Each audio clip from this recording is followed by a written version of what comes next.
Life insurance policy maturity వచ్చిన amount కూడా tax పడుతుందా అనేది ఈ వీడియోలో చెప్పుకుందాం. హాయ్ ఫ్రెండ్స్, దిస్ ఇస్ అన్న చార్టర్డ్ అకౌంటెంట్ 7/1 నరనల్పేట్ గుంటూరు.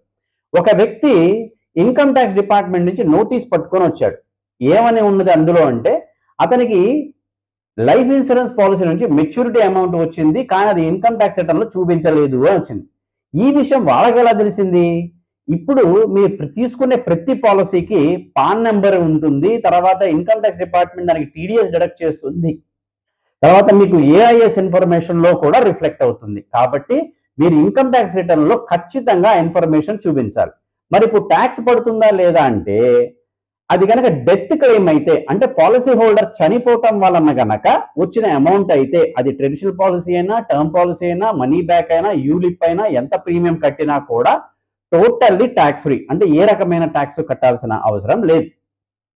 కానీ అదే ఎల్ఐసి పాలసీ, అది ఎల్ఐసి అవ్వచ్చు, ఎస్బీఐ అవ్వచ్చు, హెచ్డిఎఫ్సి అవ్వచ్చు, టాటా అవ్వచ్చు, బజాజ్ అవ్వచ్చు, ఏ కంపెనీలో అయినా సరే మెచ్యూరిటీ అయిన తర్వాత డబ్బులు గనక వస్తే, ఆ పాలసీ ప్రీమియం ఇయర్లీ ఎంత కడుతున్నారు అన్న దాని మీద, పర్సంటేజ్ మీద, అది టైప్ ఆఫ్ పాలసీ, రకరకాల పాయింట్స్ ఉన్నాయి, పారామీటర్స్, దాన్ని బేస్ చేసుకుని చూడాలి.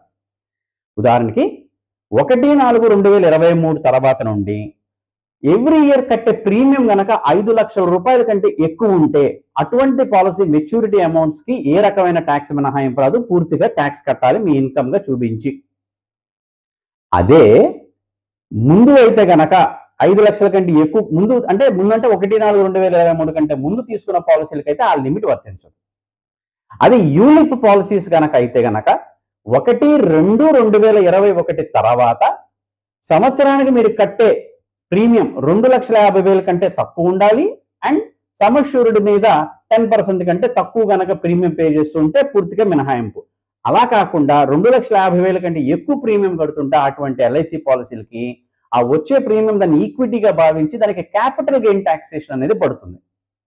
అలా కాకుండా ఇంకొంతమంది ఉంటారు, డబ్బులు కట్టలేక ఇన్సూరెన్స్ పాలసీ సరెండర్ చేయాలని చెప్పి చూస్తారు. ఆ సరెండర్ చేయడానికి వెళ్ళినప్పుడు ఆ సరెండర్ చేస్తే వచ్చే అమౌంట్స్కి మళ్ళీ దాని ట్యాక్స్ ట్రీట్మెంట్స్ మళ్ళీ డిఫరెంట్గా ఉంటాయి. సో ఈ విధంగా ఆ ఎల్ఐసి ఇన్సూరెన్స్ పాలసీ మెచ్యూరిటీ అప్పుడు వచ్చిందా, డెత్ క్లెయిమ్ గా వచ్చిందా, సరెండర్ చేస్తే వచ్చిందా అని జాగ్రత్తగా చూసుకోవాలి.